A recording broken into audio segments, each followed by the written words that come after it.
Gabriel se está nuevamente imponiendo al presidente Boric. Cada vez vamos a ver menos a un institucional presidente Boric y cada vez vamos a ver más a un personaje parecido al diputado Boric, el bueno de las protestas, el que lo mojaba en los guanacos, el que tiraba piedra, el que se saltaba el torniquete. Ya, pero unos deseos del presidente Boric una vez que termine su mandato es competir por el liderazgo político de la izquierda en Sudamérica. Del orden de 500 son los que están siendo liberados en este momento. ¿500 qué, perdón? Presos políticos. De los Pero 1000. ¿cómo si a mí el régimen venezolano me dijo que en Venezuela no Doña Camila, la vocera de... No habían presos políticos había en presos Venezuela, políticos. ¿se acuerda? Todo esto de Venezuela ha traído evidentemente consecuencias en la semana en Chile, y es algo que también quería poner arriba de la mesa porque fue muy interesante ver algo que es bien curioso, que de repente es muy difícil de explicarlo, a lo mejor no lo es tanto, pero la misma mañana el presidente Boric condena, porque el presidente Boric es experto en levantar el dedo, en acusar y una retórica. La diplomacia de 280 caracteres, pero está bien, lo hace ahí. Entonces, no, que esto no se hace, que apunta con el dedo a lo de los Trump. Y inmediatamente el presidente electo dice, esto es una muy buena noticia para el continente, una muy buena noticia para la región. Entonces, uno dice, bueno, ¿cuál es la posición de Chile? Y la verdad que uno queda como con tortícolis, porque tiene que mirar a los dos, bueno, aquí en la cocazo, ¿no, chicos? Claro. A ver, aquí pasan varias cosas. Primero, el presidente Boric reacciona demasiado apresuradamente, creo yo, porque trata de... Esto fue posterior, ¿ya? Pero habla del servilismo de aquellos presidentes latinoamericanos que se pliegan a las políticas de Trump. Y 3 doritos después, ¿ya? Uno de sus aliados, por decirlo así, el presidente Petro, cambia el tono también de una forma absolutamente surrealista. No, y se va a juntar con Trump en la Casa Blanca. Y la gente lo aplaude y dice, no, qué bien. Y Valenzuela el día de la mañana contaba de que esto en la mitad de una entrevista, que cuando Petro llama a Trump, lo llama en la mitad de una entrevista. Y el periodista para la grabación. Y por supuesto lo dejan todo en el off the record, todos los que escucharon de la conversación, que fue una conversación al aire, todos lo dejaron. Una maravilla, ¿cierto? Todo esto es tan surrealista. Sí, bueno, tú decías de que Boric quedó offside. Quedó offside absolutamente, y quedó offside en mala forma, porque, a ver, uno de los objetivos, uno de los deseos, más que objetivos, no sé si lo logre, pero uno de los deseos del presidente Boric una vez que termine su mandato es, ¿cómo decirlo de la mejor manera? Es competir por el liderazgo político de la izquierda en Sudamérica. ¿Ya? Y en estas circunstancias, cuando tú tienes que hacer un baile de un paso atrás, dos adelante, etcétera, las cosas sencillamente no te pueden funcionar de buena manera, porque el liderazgo consiste en tener y ofrecer un camino consistente. Sí. No hay otra forma. Y ahí nuestro presidente, antes lo sufrimos internamente, pero internacionalmente tú no puedes ser inconsistente. Claro. Sí, bueno, pero insisto, si yo vengo de, no sé, de Nauru, ¿a quién le hago caso? ¿Le hago caso al presidente en ejercicio o le hago caso al presidente electo? ¿Cuál es la posición real de Chile electo? Te voy a agregar una segunda división dentro de eso. ¿A qué presidente en ejercicio le hago caso? ¿A el presidente Boric o a Gabriel? Porque Gabriel, nuevamente, está tratando dentro de, digamos, esta lógica de Dr. Jekyll y Mr. Hyde que tiene el presidente Boric, Gabriel se está nuevamente imponiendo al presidente Boric. Cada vez vamos a ver menos a un institucional presidente Boric y cada vez vamos a ver más a un personaje parecido al diputado Boric, el bueno de las protestas, el que lo mojaba en los guanacos, el que tiraba piedra, el que se saltaba el torniquete. Yo creo de que, a diferencia de lo que plantea, entiendo, Fernández, el ex de Clinic, digamos, Patro Fernández, a diferencia de lo que plantea él, yo creo de que vamos a encontrarnos con un Boric no muy distinto al Boric prepresidencial una vez que él salga del poder. Y esto lo estamos empezando a reflejar ahora, porque su anti-imperialismo yanqui, digamos, su lógica, digamos, contra... Muy de los 70, muy setentera, todo el discurso. Es no entender además la realidad como la vivimos. Hoy día, básicamente, la realidad mundial como quedó después del trampazo, digamos. Fue un trampazo, un trampazo, digamos. Después del trampazo, termina, digamos, en 3 polos que son más o menos lo mismo que se venía configurando, y el resto que vamos mirando desde la canería. O sea, está Estados Unidos, está China, está Rusia. La comunidad europea no sabe qué hacer. Mira, o sea, de hecho las presiones de Trump por Groenlandia han dicho que la Unión Europea se ponga de pie, o sea, espera un poco, pero la Unión Europea, ¿qué va a hacer? No sé, les va a tirar un papelitos con declaraciones, ¿no? Podemos terminar en un mundo tan extraño que un país de la OTAN termina atacando a otro país de la OTAN. Putin está así. Putin se salva las manos, claro. Pero además, recuerda que en este nuevo orden que se estaría configurando, donde importa más la fuerza y el poder duro, vamos a tener estos tres polos que tú acabas de mencionar, pero además decidiendo entre ellos qué es tuyo y qué es mío.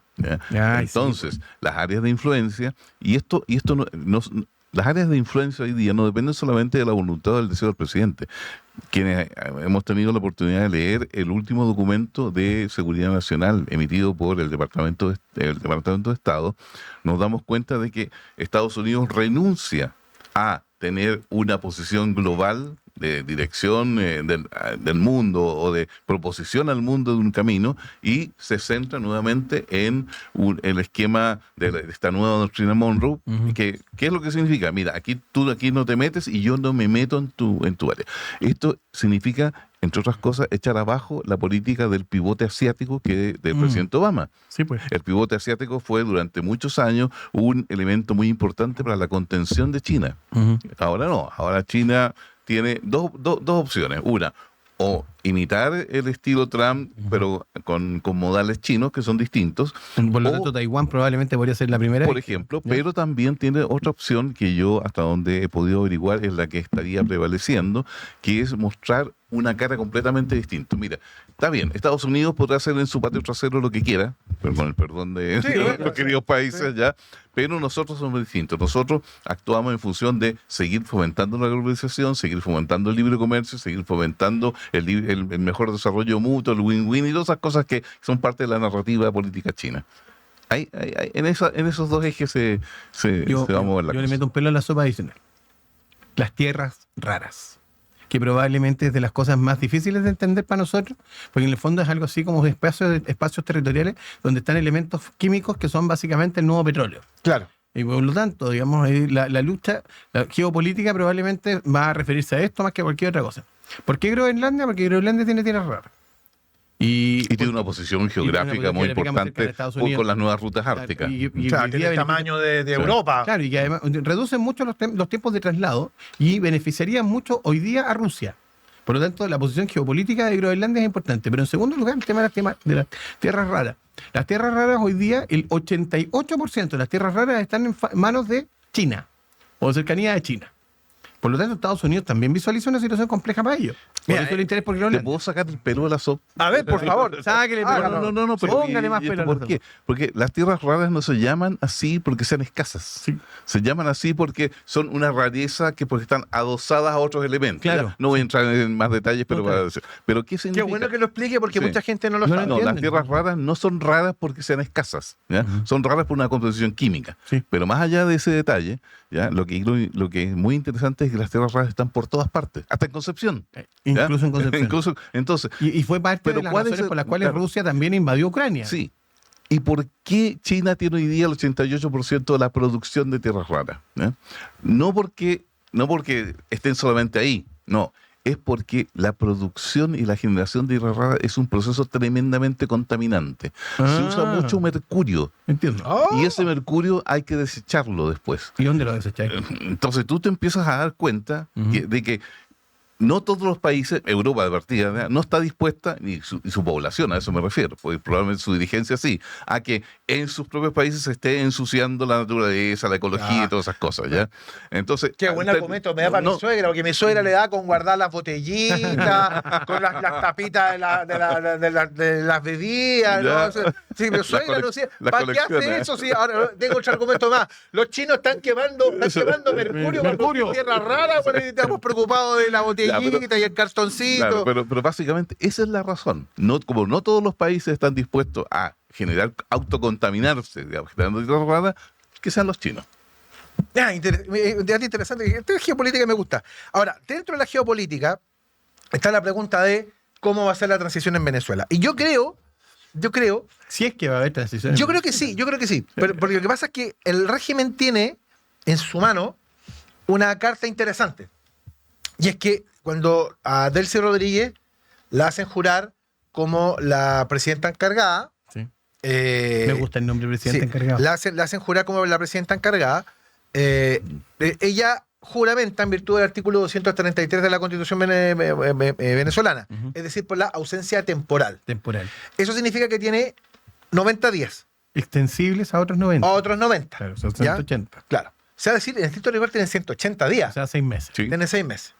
¿Qué pasa? Se le vencen los 90 días, tiene que llamar a elecciones. Entonces se le vencen los 180. Claro. Ya. Claro, tiene que llamar a elecciones. Ya, si hubiera sido imposibilidad absoluta, que era lo que uno podía predecir, Claro, o sea, tenía que Maduro no va a volver ahí tenía que convocar en 30 días. En 30 días. Claro. Entonces, está, o sea, la propia institucionalidad, esto es muy transición a la chilena. Sí. La salida a la democracia está en la institucionalidad. Entonces, Trump, creo que a mí Trump no es un personaje que me simpatice mucho, pero es un hombre que por lo menos en esto tiene, o tuvo, una visión muy interesante respecto de que la salida es con el régimen, no es contra el régimen. A ver, yo quiero traer aquí un recuerdo. Hay que ir con el régimen. No, por supuesto. Yo creo que hay que traer un recuerdo. A mucha gente de la izquierda, especialmente de la izquierda más dura, le cayó pésimo y nunca le gustó de que el general Pinochet fuera parte de la transición.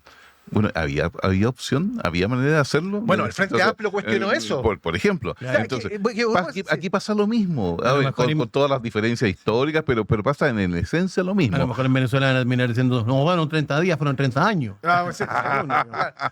Pero muy curioso. Mira, lo hemos comentado antes. La transición española se saca en 20 meses. Y después del primer fracaso del gobierno de Arias Navarro, y después lo toma Adolfo Suárez, y trabajo con Torcuato Fernández Miranda en la corte. En fin, todo lo sacaron en 20 meses. ¿Ya? Pero lo sacaron en 20 meses porque Franco se había muerto. Sí. O sea, el dictador no estaba. En Argentina sacaron rapidito a los militares después de que perdieron las Malvinas. O sea, perdieron en el 82, el 83 ya estaban fuera. Después de la muerte política, los militares, por decirlo así. Y en el caso, y los otros dos casos más emblemáticos, en Uruguay se produce la transición después que ellos pierden el plebiscito el año 80, pero los frescos se quedaron un periodo más. Pues se fueron el 84 se fueron, cuando gana la elección Sanguinetti, además con unas elecciones con gente proscrita, no pudo postular Wilson Ferreira Aldunate, que era el candidato natural del Partido Nacional, en fin, una serie de cosas, pero salieron a la democracia en una transición pactada. Sí. En el caso chileno es un caso muy raro, porque tenía ahí al dictador vivo, lo tenía con poder, porque era comandante en jefe del ejército, tenía a todos los empresarios detrás, salió con el 44% de los votos. Sí. Entonces, la transición en Chile tenía que ser una transición pactada, le gustara o no le gustara a la izquierda. Entonces, uno mira esto y dice, bueno, el ejemplo venezolano necesariamente va a tomar el ejemplo uruguayo y el ejemplo chileno, y más te diría yo el ejemplo chileno, es decir, la salida a la democracia es elecciones libres, pero dentro de la institucionalidad venezolana. Mira, en toda transición, la salida de democracia siempre con quien tiene el poder. En España fue igual, ¿ah? Sí, está bien. Torcuato Fernández Miranda decía de la ley a la ley. Te lo repito, cualquier transición a la democracia, de una dictadura a una democracia, tiene que pasar por quien controla el poder en la primera instancia. Las etapas después vienen, son distintas ya, pero si no, se te arma un desorden, se arma una anarquía, y Venezuela es culturalmente bastante propensa a la anarquía. Entonces, por una cosa casi cultural. Entonces, hay ahí que tener mucho cuidado. Yo creo que Trump ha tomado una decisión que es de realpolitik, ¿ya? Y una buena decisión. Te agrego más, brevemente. El caso de Marco Rubio, ¿ya? Que ha sido el gran artífice en el día a día de todas estas políticas. El virrey de Venezuela, como lo han bautizado por la prensa española. Sí, no me parece bien. Pero el punto es el siguiente. Le pidió en 2 oportunidades hace meses a María Corina y a su grupo, digamos, que le entregaron un plan de cómo iban ellos no solamente a acceder al poder, sino qué era lo que iban a hacer. Ese plan nunca llegó. Ahora, un plan no es una declaración de intenciones. Un plan es un listado, es una carta GAN, un listado de acciones, y esas acciones tienen que tener claras al menos 4 condiciones. El qué, el cuándo, el cómo y el con quién. Nada de eso existió. Solamente existen los por qué. Claro, sí, está bien. Pero eso, lo único que tienen, digamos. No, claro. Entonces, desde ese punto de vista, tú no le puedes entregar el poder a alguien que viene a improvisar, y menos el poder a alguien que tiene y que controla el 20% de la reserva mundial de petróleo. Fue una solución grande, yo creo, para los venezolanos opositores, el hecho de que no ungieran inmediatamente en el poder a María Corina Machado. Al mundo, más que María Corina. Básicamente, digamos, convengamos de que la verdad es que Edmundo González es el personaje reemplazo de María Corina. María Corina es la verdadera líder. Pero cuando uno empezaba también a perder la esperanza de que esto fuera solamente petróleo, digamos. Claro, digamos, los que reclamaban, digamos, son los mismos los que reclamaban son los mismos que estaban beneficiados por el petróleo antes, los cubanos, los chinos, los rusos. Cuando todo el mundo reclamaba de que Trump había hablado solo de petróleo y no había hablado de condiciones humanitarias ni nada, hoy día viernes nos despertamos con una muy buena noticia. Con Enrique Márquez, detenido desde el año 2025 en libertad, con Blayo Pileri, colaborador opositor encarcelado a 16 meses, con Rocío San Miguel, también en libertad, una experta militar acusada de complot, otros activistas españoles que están viajando a Madrid, digamos, y gente que está siendo liberada hoy día. Se estima de que hay entre 800 y 1000 presos políticos en Venezuela y hoy empezado el proceso de liberación. Curioso porque... Del orden de 500 son los que están siendo liberados en este momento. ¿500 qué, perdón? Presos políticos. De los pero 1000. ¿cómo si a mí el régimen venezolano me dijo que en Venezuela no Doña Camila, la vocera. No habían presos políticos había en Venezuela. ¿Te acuerdas? Venezuela era una democracia diferente. No, pero era una democracia en crisis. Una democracia en crisis. Una democracia en crisis. Ese era el concepto.